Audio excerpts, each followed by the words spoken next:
নমস্কার।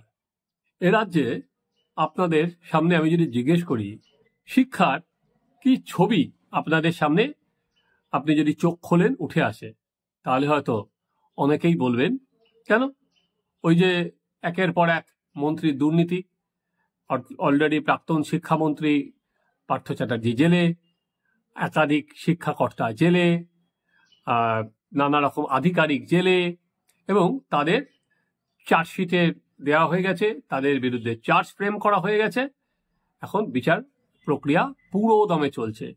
এটা শিক্ষার একটা ছবি হতে পারে যে কোটি কোটি টাকা আমরা দেখেছি যে শিক্ষা নামে কিভাবে জালিয়াতি হয়েছে, এজেন্ট দিয়ে টাকা তোলা হয়েছে, মন্ত্রীর বান্ধবীর বাড়ি থেকে 50 কোটি টাকা পাওয়া গেছে, এবং এক একজন বেনামে কত সম্পত্তির মালিক, তার কোনো ইয়ত্তা নেই। এটা একটা শিক্ষার একরকমের ছবি।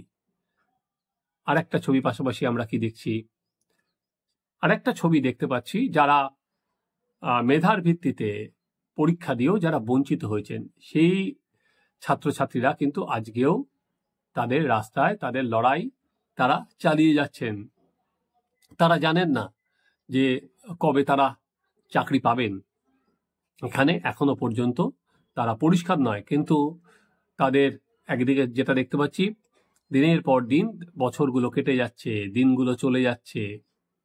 এটা শিক্ষার আরেকটা ছবি। এবার আমাদের আরেকটা দিকেও শিক্ষা নিয়ে নজর আছে, সেটা হচ্ছে 15ই জানুয়ারি 2016 সালে যে এসএসসি পরীক্ষায় শিক্ষক এবং শিক্ষা কর্মী নিয়োগ হয়েছিল, সেটার 26,000 চাকরি কি বাতিল হয়ে যাবে, যেটা হাইকোর্টের ডিভিশন বেঞ্চ করে দিয়েছিল যে চাল আর কাকড়ার মধ্যে কোনো পার্থক্য নেই।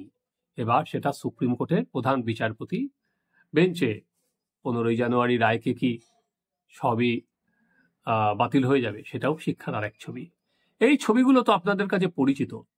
আজকে আপনাদের আমি শিক্ষার আরেকটা হাল তুলে ধরি। সেটা হচ্ছে দেশের বিভিন্ন প্রান্তে স্কুলগুলোতে পড়ুয়া ভর্তির হার ঠিক কেমন তা নিয়ে একটা রিপোর্ট প্রকাশ করা হয়েছে। 2023-2024 শিক্ষাবর্ষের হিসাবে এই তালিকা করা হয়েছে। চলুন পশ্চিমবঙ্গে এর হারটা দেখি, তাহলেই আপনি বুঝতে পারবেন পশ্চিমবঙ্গে আজকে শিক্ষা ঠিক কোন জায়গায় দাঁড়িয়ে আছে।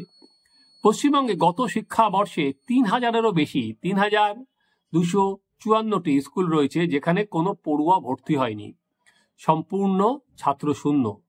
এমন স্কুলের সংখ্যা সব থেকে বেশি কিন্তু বাংলাতেই।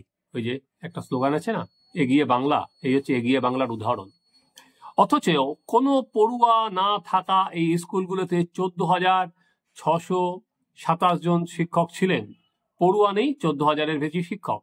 এবার এমনও অনেক স্কুল আছে যেখানে পড়ুয়া ভর্তি হলেও শিক্ষক রয়েছেন মাত্র একজন। কেন্দ্রের রিপোর্টে গত শিক্ষাবর্ষে রাজ্যে একজন শিক্ষক থাকা স্কুল রয়েছে, মাত্র একজন শিক্ষক রয়েছে 6,366টি। 200 পাতার ওই রিপোর্টে বলা হয়েছে গোটা দেশের নিরিখে 13,000 স্কুলে কোনো পড়ুয়া ভর্তি হয়নি গত শিক্ষাবর্ষে। সেই স্কুলগুলিতে শিক্ষক ছিলেন 31,981 জন। আবার প্রায় 1,10,000 স্কুলে পড়ুয়া ভর্তি হলেও সেখানে মাত্র একজন করে শিক্ষক নিযুক্ত থেকেছেন। কোনো পড়ুয়া ভর্তি না হওয়া স্কুলের সংখ্যার নিরিখে বাংলা রয়েছে, বাংলার পরেই রয়েছে রাজস্থান, সেখানে 2,167টা স্কুলে কোনো পড়ুয়া ভর্তি হয়নি। তালিকায় তৃতীয় হচ্ছে তেলেঙ্গানা। কোন পরিস্থিতিতে সে বিষয়ে একটা রিপোর্ট আর কি প্রতি বছর কেন্দ্রে প্রকাশ করে শিক্ষা মন্ত্রকের অধীনস্থ unified district information system for education plus থেকে এই রিপোর্টটি দেওয়া হয়। বস্তুত রাজ্যগুলো থেকে পাওয়া তথ্যের ভিত্তিতেই কিন্তু এই রিপোর্ট বানায় শিক্ষা মন্ত্রক। রাজ্যের কোন স্কুলে কি পরিস্থিতি সেটা রাজ্য সরকারের তরফেই একটি অনলাইন ব্যবস্থায় তথ্য আপলোড করা হয়। সব রাজ্য এবং কেন্দ্রীয় শাসিত অঞ্চলকেই তা করতে হয়। সেখান থেকে যে পরিসংখ্যান পাওয়া যায় তা থেকেই কিন্তু একটা রিপোর্ট পাইয়ে দেওয়া হয়েছে। তাহলে কি দেখা যাচ্ছে, শুধুমাত্র ট্যাব, খাতা, বই এগুলো দিয়েও কিন্তু ছাত্র আসছে না, ভর্তি হচ্ছে না। এটা কিন্তু আমাদের কাছে শিক্ষার এই যে করুণ দশা এই রাজ্যে সেটা কিন্তু তুলে ধরছে। আজকে ছাত্র শিক্ষক রেশিও থাকার কথা 1 থেকে 40 জন ছাত্র পিছু একজন শিক্ষক। আর এখানে অবস্থা দেখুন, এখানে যেখানে বলা হচ্ছে যে এমন স্কুলে থাকার আর কি স্কুল আছে, শিক্ষক আছে, সেখানে ছাত্র নেই। আবার কোনো জায়গায় স্কুলের একজন শিক্ষক, প্রচুর ছাত্র। আবার কোনো জায়গায় ছাত্র নেই কিন্তু শিক্ষক প্রচুর। কি চলছে? আর এছাড়া আমরা তো জানি যে একের পর এক প্রাথমিক স্কুল বন্ধ হয়ে যাওয়ার ছবি।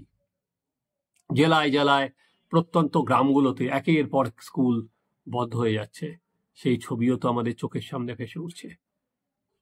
তাহলে শিক্ষায় এটল কি এই সরকারের কোনো অগ্রাধিকার আছে? ফোকাস কি ঠিক আছে? কারণ এই কথাটা আমি কেন বলছি, এই 1 থেকে 7 তারিখ পর্যন্ত আমরা দেখলাম যে স্টুডেন্ট উইক পালন করলো রাজ্য সরকার, এবং তারপর ধুমধাম করে অনুষ্ঠান হয়ে গেল। রাজ্যের মুখ্যমন্ত্রী সেখানে ছিলেন, রাজ্যের সব পদস্থ আমলারা ছিলেন এবং সব মন্ত্রীরা ছিলেন। তারা সেখানে বলা যেতে পারে ছাত্রছাত্রীদের বিনোদন করলেন, বিনোদনে ভরানো একটা মঞ্চ থাকলো। তারা গান করলেন, নানাজন, শিক্ষামন্ত্রীও গান করলেন, তারপরে সংস্কৃতি মন্ত্রীও গান করলেন, দেব করলেন পাগলু বলে। ছাত্রছাত্রীদের বিনোদনটা পুরো মাত্রায় হচ্ছে, কিন্তু যেটা বুনিয়াদী শিক্ষা, যেটা প্রাথমিক শিক্ষা, যেটার ভিতটাই আমরা দেখতে পাচ্ছি নড়ে গেছে। কারণ আপনারা ধরুন, এই যে প্রাথমিকে যে শিক্ষক নিয়োগ হয়েছে, কাদের শিক্ষক নিয়োগ হয়েছে? তারা শিক্ষক হওয়ার কি এটল উপযুক্ত? আমরা বিভিন্ন জায়গা থেকে দেখেছি তারা, কারণ তাদের অনেকেই ভর্তি হয়েছেন টাকা দিয়ে, তারা এই শিক্ষকতা পেয়েছেন, চাকরিটা জোগাড় করেছেন টাকা দিয়ে। ফলে তারা যেটা শেখাচ্ছেন, তো তারা সেটা ছাত্ররা যদি গ্রহণ করেন, ছাত্রদের অবস্থা কিন্তু আরো শোচনীয় হবে। তাহলে বুঝতেই পাচ্ছেন যে আমরা যে বলি এই সরকারের খুব একটা আর কি মনের মতো স্লোগান মাঝে মধ্যেই, যেটা সবসময় ট্যাগলাইন বলতে পারেন, ট্যাগলাইন ব্যবহার করা হয়, এগিয়ে বাংলা। তো এগিয়ে বাংলাকে এই অবস্থাতেই যে আজকে স্কুলগুলোতে ছাত্র নেই, জানা নেই। বর্তমানে শিক্ষা যেভাবে চলছে, এই অবস্থা থেকে যে রিকভারি, সেইটা কোনো সদিচ্ছা, হ্যাঁ, কারণ আমি সদিচ্ছা কথাটাই বলছি, কারণ এই সরকার অনেক বেশি ব্যস্ত হচ্ছে খেলা মেলা বা নানা রকম অনুষ্ঠান নিয়ে। সেখানে শিক্ষাটা কি আর অগ্রাধিকারের তালিকায় পড়ছে না। কারণ শিক্ষা বলতেই এরা বুঝছে হচ্ছে ওই একটা ট্যাব পৌঁছে দেওয়া, ওই পোশাক পৌঁছে দেওয়া। কিন্তু ছাত্র তৈরি করতে গেলে যে প্রকৃত শিক্ষকের দরকার হয়, এবং প্রতিটা ছাত্রকে নিয়ে আসতে গেলে যে একটা পরিকাঠামোর দরকার হয়, সেটাও কিন্তু জেলার স্কুলগুলোতে সেই পরিকাঠামোটা পর্যন্ত নেই, জানা নেই। এই অন্ধকার কবে কাটবে? সত্যি আমি যখন এই প্রতিবেদন শেষ করছি, আমার কাছে এর কিন্তু কোনো উত্তর নেই। আপনারা দেখতে থাকুন আমাদের চ্যানেল সাবস্ক্রাইব করুন, আপনাদের মতামত জানান।